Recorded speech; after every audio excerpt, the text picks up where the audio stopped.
Palpa cement industry limited PCIL को share मूल्य चाहिँ आज घटेको छ। यस कम्पनीको आइपिओ नेस्सीमा सूचीकृत भएर कारोबार गरेको आज 12औं कारोबारका दिन चाहिँ कम्पनीको शेयर मूल्य 6.79% अर्थात् 78.10 अङ्कले चाहिँ घटेको छ। आज 12औं कारोबारका दिन चाहिँ म्यासिभ किसिमको भोलममा यस कम्पनीको शेयर कारोबार भएको छ। आज यस कम्पनीको एकै दिन 5,38,660 किता शेयर चाहिँ कारोबार भएको छ।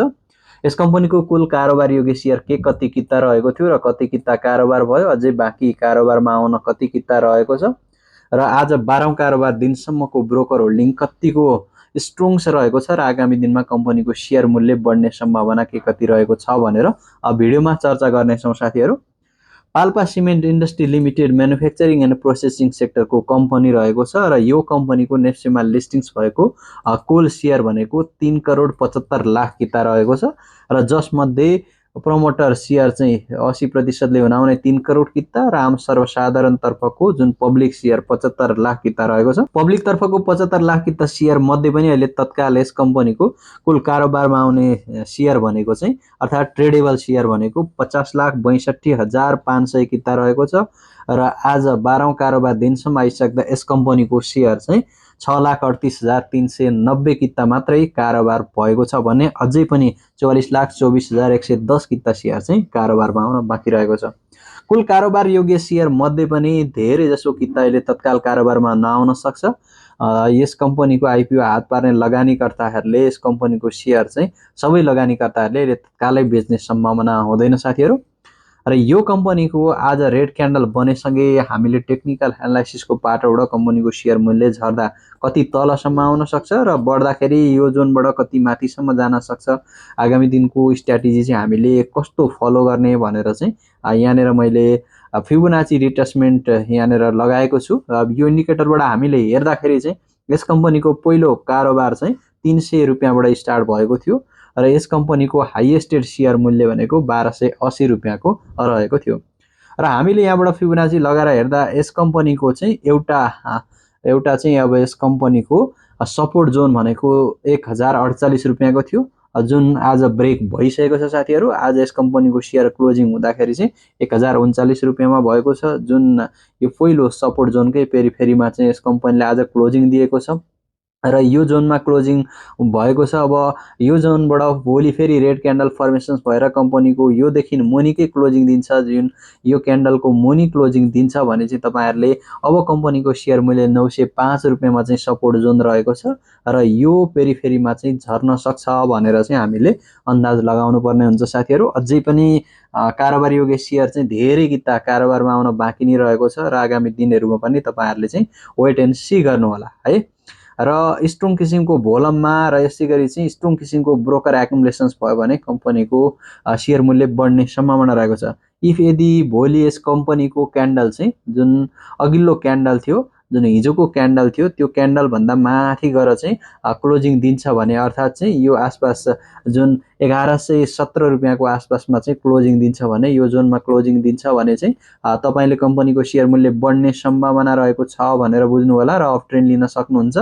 राम्रो किसिमको भोलम आएर फेरि जुन आज दिएको हायर हाई पोइन्ट जुन 1280 को जोनलाई पनि ब्रेकआउट गरेर माथि जान्छ भने कम्पनीको शेयर मूल्य 14,000 सम्म पुग्न सक्छ। 10 किताको प्रति किता 1400 सम्म पुग्न सक्छ। आजसम्मको ब्रोकर होल्डिङ हामीले चेक गर्नेछौं साथीहरु।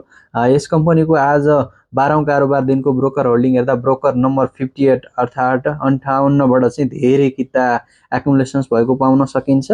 ब्रोकर नम्बर 58 ले आज 71,181 किता शेयर एकुमुलेसन्स गरेको छ जो एभरेज प्राइस छ 1089 रुपियाँमा र त्यसैगरी डिस्ट्रिब्युसन्स पनि ब्रोकर नम्बर 58 बाटै धेरै किताको भएको छ है त।